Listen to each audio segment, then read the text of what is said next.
Bonjour à tous. Voici le 7e épisode du podcast Vocation Auteur, un podcast Hachette Éducation qui donne la parole à nos auteurs pour comprendre qui ils sont et donner un sens à ce qu'ils font. Aujourd'hui, je vous présente Youssef Maktour et Soumia Masrour, tous deux professeurs d'économie-gestion en BTS, l'un à Paris, au lycée Jules Siegfried, et l'autre à Bondy, au lycée Jean Renoir. Ils sont aussi co-auteurs d'un manuel innovant, Mon BTS en action, paru en 2022 chez Hachette Éducation. Soumia et Youssef ont choisi la chanson de Julien Clerc, Mademoiselle, pour introduire ce podcast. Écoutons un extrait. Mademoiselle qui m'avait appris la lecture et la poésie, les jolies fables de La Fontaine, Victor Hugo et Paul Verlaine, vous avez embelli ma vie. Le son de votre voix me faisant la leçon, je l'ai gardé en moi comme une presque chanson, comme une presque chanson. Bonjour Youssef, bonjour Soumia. Bonjour. Bonjour. Pour introduire ce podcast, vous avez choisi la chanson Mademoiselle de Julien Clerc. Pourquoi ce choix et que vous évoque-t-elle cette chanson ? Alors effectivement, nous avons proposé cet extrait musical pour introduire ce podcast, Mademoiselle de Julien Clerc. C'est tout simplement un hommage au corps enseignant et une façon aussi d'exprimer notre reconnaissance infinie, comme le cite très bien Julien Clerc dans sa chanson, à tous ces enseignants qui nous ont accompagnés durant notre scolarité et qui ont fait ce que nous sommes aujourd'hui. Voilà. Et toi, Youssef, qu'est-ce qu'elle t'évoque cette chanson ? Alors, c'est surtout, effectivement, la ramener par rapport au contexte actuel de crise de vocation dans le monde de l'enseignement et la nécessité de rendre ces lettres de noblesse à ce noble métier. Qu'est l'enseignement. Voilà. Alors, donc, nous allons commencer par toi, Soumia. Oui. Qu'est-ce qui t'a conduite à cette vocation d'enseignante ? Et pour commencer, quel élève étais-tu ? Est-ce que tu peux nous dire un petit peu ? Alors, je suis née à Bondy, j'ai grandi à Bondy et je suis l'aînée d'une famille de 6 enfants. Nous sommes 5 filles et un garçon. Et déjà toute petite, je jouais à la maîtresse avec mes petites sœurs que je forçais à s'asseoir près de moi. Donc déjà toute petite, j'adorais. J'adorais expliquer, j'adorais me poser quand j'avais fini mes devoirs, expliquer certains devoirs à mes sœurs. À l'école, j'étais une excellente élève. Au lycée, j'aimais beaucoup aussi l'économie. Et un peu plus tard, effectivement, lorsque j'ai eu mon bac ES, j'ai commencé à travailler. J'étais surveillante d'externat, ensuite professeure contractuelle. J'ai travaillé aussi un petit peu dans le privé pour financer mes études. Et j'ai été donc professeure vacataire, puis contractuelle. J'ai passé le concours et puis dernièrement, j'ai passé aussi l'agrégation en sciences de gestion. Voilà. Et alors, dans quel cadre as-tu rencontré Youssef ? Alors, avec Youssef, on s'est rencontrés il y a plus de 10 ans. On travaillait en binôme sur une formation pour adultes. Donc, on a tout de suite accroché, car on partageait les mêmes valeurs, parce que on avait cette même vocation, en tout cas, dans ce métier d'enseignant. On était vraiment sur la même longueur d'onde. Et plus les années passaient, et plus on a partagé des projets en commun. Et ça s'est fait tout naturellement. Voilà.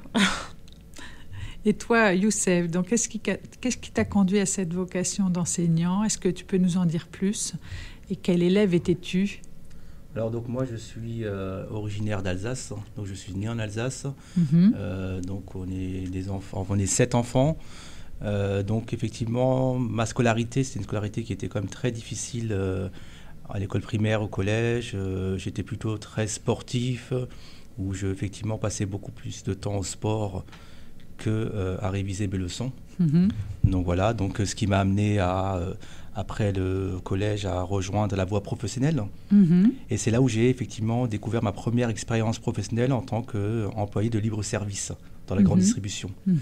Et donc c'était effectivement une expérience très enrichissante où j'avais vraiment l'impression de servir à quelque chose, puisque je servais les clients, je devais effectivement conseiller, accompagner le client, donc je trouvais ça très intéressant. C'était très concret. C'était concret, effectivement, c'était concret, donc ça me plaisait bien. Et ensuite, donc effectivement, j'avais voulu arrêter mes études, mais mon père ne souhaitait pas que j'arrête, que je poursuive. Donc j'ai rejoint la voie technologique pour une première et terminale STT, option mercatique. Et donc voilà, je me suis pris au jeu, donc j'ai réussi mon bac, et ensuite à la fac. Alors quelle fac tu as fait? Alors j'ai fait une fac, donc double cursus, une fac administration économique et sociale, et ensuite une fac de droit privé. Donc ce qui m'a amené effectivement à avoir une maîtrise en droit privé, une maîtrise en économie. Voilà, alors tu me disais que tu aimais particulièrement toutes les expressions latines et les mots anciens. Oui. Alors le droit, pourquoi le droit effectivement? Parce que j'avais une appétence effectivement pour le vocabulaire juridique, très riche. Oui. En droit, on utilise beaucoup de latin. Voilà, ceteris paribus, in edie, etc. Et ça me plaisait vraiment. Donc ça me plaisait.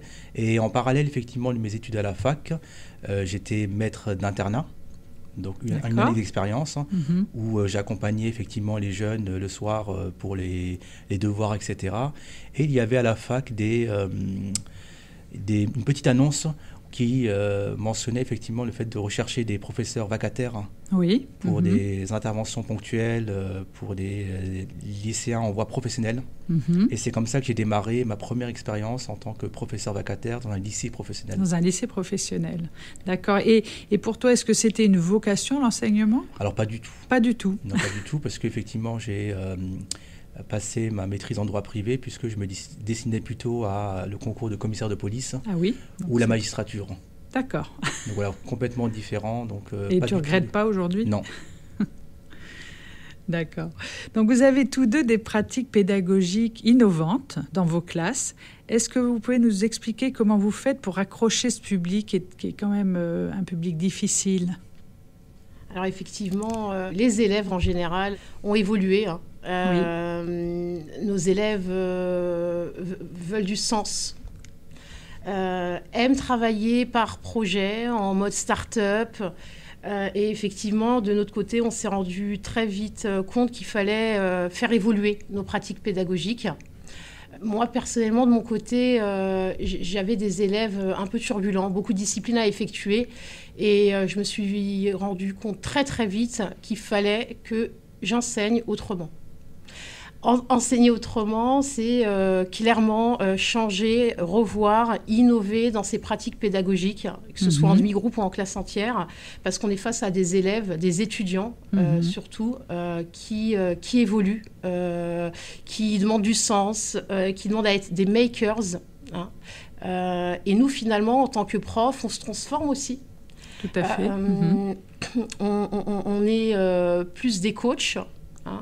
On équilibre un petit peu. On utilise des outils aussi différents. On travaille en mode start-up. On utilise les méthodes qu'on retrouve en entreprise. L'objectif, c'est clairement d'être en phase avec les pratiques en entreprise. Pourquoi? Pour que nos élèves, nos étudiants soient opérationnels lorsqu'ils souhaitent entrer sur ce marché du travail. Tout à fait. Et donc, tu mets en place ce que l'on appelle la pédagogie de projet. Exactement. Alors, qu'est-ce que c'est la pédagogie de projet? Alors, la pédagogie de projet, c'est effectivement travailler en mode projet, travailler en mode start-up. Un exemple, dernièrement, on avait organisé, d'ailleurs avec Youssef, il y a plusieurs années, un atelier design thinking, un hackathon, pour inventer les magasins du futur, pour inventer aussi le management du futur. Ce qu'on aimerait faire prochainement, c'est dans les cartons, mais vous le saurez en avant-première ici, on aimerait bien travailler avec des entreprises pour inventer les magasins du futur, pour inventer le management du futur, les pratiques RH du futur. Et qui de mieux que nos élèves, nos étudiants, tout à fait, pour proposer ce type, en tout cas, et pour être force de proposition. Nos élèves, nos étudiants n'attendent que ça, qu'on leur donne la parole. Ils sont très créatifs, vraiment. Ils sont très créatifs, et quand on leur donne cette possibilité-là, eh bien, ils peuvent nous étonner. Tout à fait, oui. Ils montent en compétences, les résultats sont meilleurs, et on détecte certains talents. Vraiment, ça fait 20 ans, effectivement, bientôt que je suis enseignante, et je me rends compte qu'on ne peut plus passer entre les mailles du filet et mettre en place des pratiques normales. Il faut absolument se remettre en question, innover dans nos pratiques, être à l'écoute de nos élèves, nos étudiants. Et honnêtement, qu'est-ce qui nous le rend bien ? C'est sûr. Et toi, Youssef, comment tu fais dans ta classe ? Comment tu pratiques ? Alors, j'ai démarré effectivement cette pratique pédagogique un peu disruptive, innovante, lorsque j'étais effectivement contractuel, puisque par exemple, pour citer un exemple, j'avais un travail à faire sur l'emballage de conditionnement, et j'avais demandé à mes élèves de BEP Vente Action Marchande d'apporter chacun un emballage de la maison. Voilà. Et à partir de cet emballage, on a analysé les caractéristiques techniques, commerciales, les ingrédients, etc.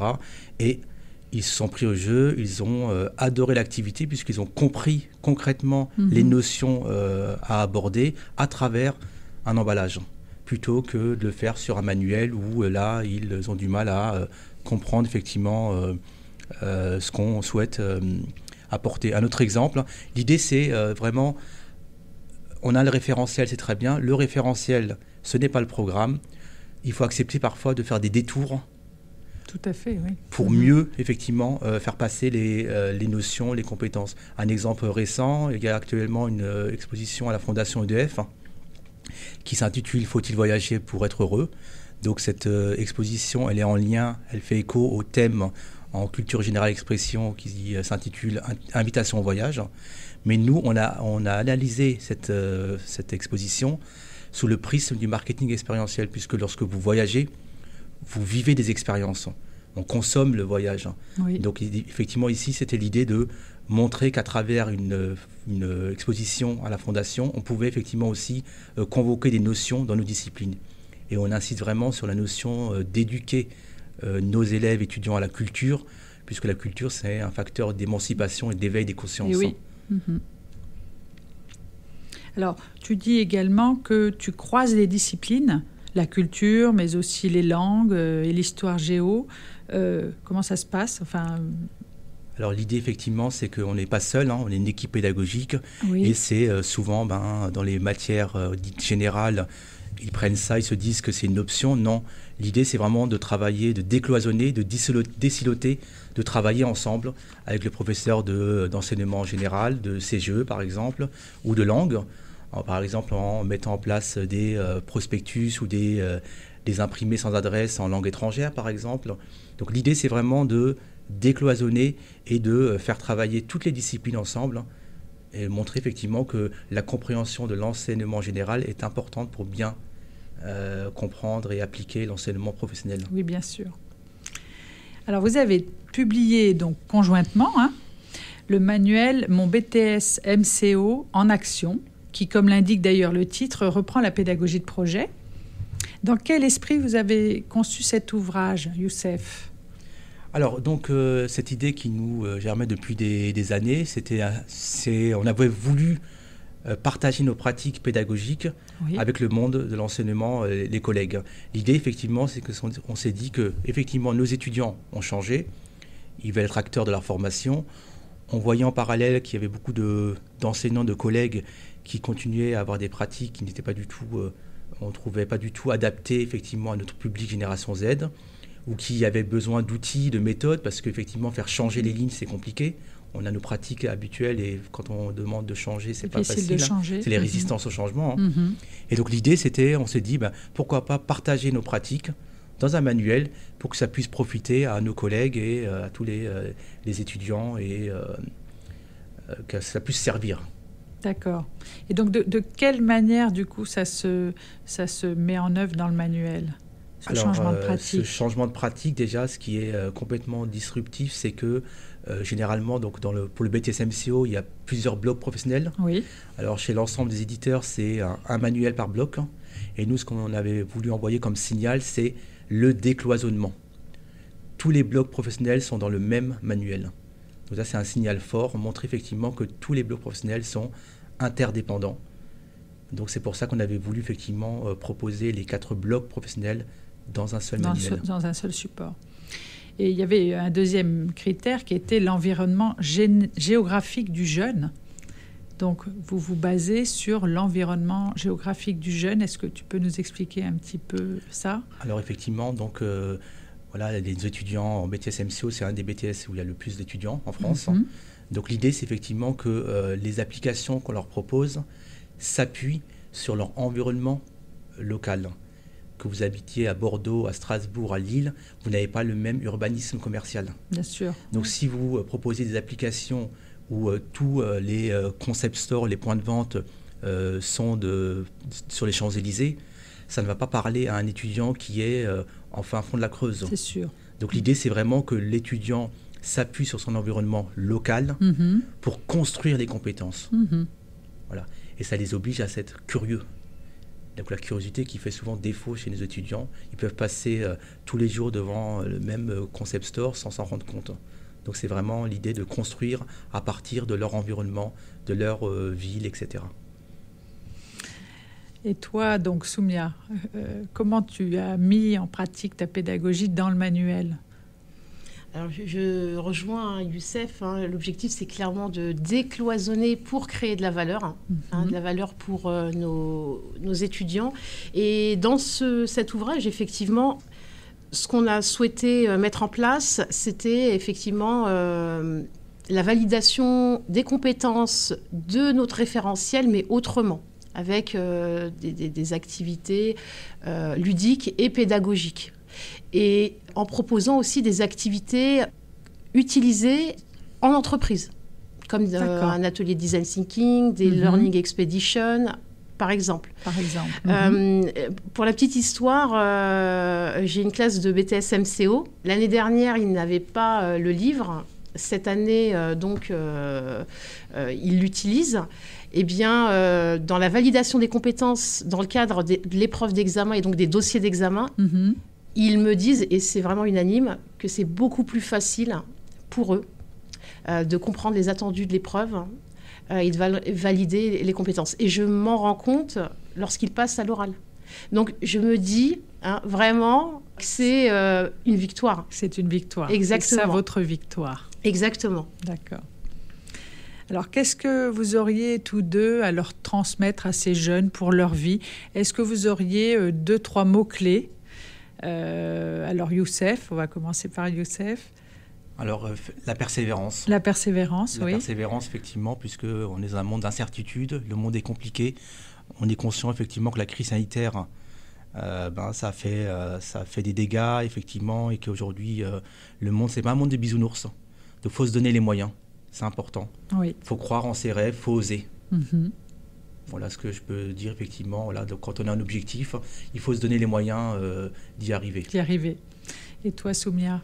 Alors moi, je leur dirais que peu importe qui vous êtes, d'où vous venez, votre histoire,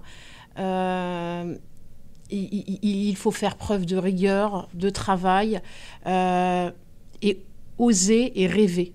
Et rêver. Tout est possible. Tout est possible. C'est ce que je leur dis, et d'ailleurs à chaque fois, je leur dis, ne vous dites pas que c'est impossible. Alors il y a une citation justement que tu avais choisie, qui va dans ce sens-là, une citation de Nelson Mandela. « J'ai appris que le courage n'est pas l'absence de peur, mais la capacité de la vaincre. » Donc pourquoi as-tu choisi cette citation ? Alors, d'ailleurs dans l'ouvrage, on propose à chaque fois des citations. C'était vraiment un parti pris et on avait insisté sur ce point parce que pour nous, c'était quelques mots d'ordre, quelques citations. Et sur cette citation de Nelson Mandela, je rejoins complètement Youssef. C'est la persévérance, le courage. Se permettre de rêver, d'oser et ne jamais abandonner. Vraiment, ça paye. Et Youssef, donc toi, tu as choisi une citation d'Oscar Wilde. Il faut toujours viser la lune, car même en cas d'échec, on atterrit dans les étoiles. Très belle citation. Pourquoi as-tu choisi cette citation ? Donc c'est ce qu'on vient de dire, effectivement, c'est s'autoriser à rêver, se donner les moyens, être résilient, faire preuve d'agilité intellectuelle, effectivement, puisque le monde, c'est un monde qui est turbulent, qui bouge tout le temps. Il faut savoir pouvoir s'adapter et se donner les moyens de ce qu'on veut faire. Donc voilà. Et même si on ne réussit pas, si je peux donner une autre citation, c'est de Ford. Échouer, c'est d'avoir l'opportunité de recommencer de manière plus intelligente. Tout à fait. Donc voilà, quand bien même on peut échouer, il faut être résilient, savoir rebondir et repartir de l'avant. Oui, ne pas se laisser abattre et garder la confiance. Non. Voilà, c'est ça, tout à fait. Bon, je vous remercie vraiment tous les deux pour ce magnifique entretien, pour votre enthousiasme communicatif et nous espérons que cela fera ouvrir de nouvelles portes à vos collègues et au monde enseignant en général. Merci Pascal. Merci pour cette invitation. Merci de nous avoir écoutés. Vous pouvez retrouver ce podcast sur le site Hachette Éducation et sur les plateformes de streaming. Si vous avez aimé, n'hésitez pas à liker et à partager. Mademoiselle qui m'avait appris la lecture et la poésie, les jolies fables de La Fontaine, Victor Hugo et Paul Verlaine, vous avez embelli ma vie. Vous avez embelli ma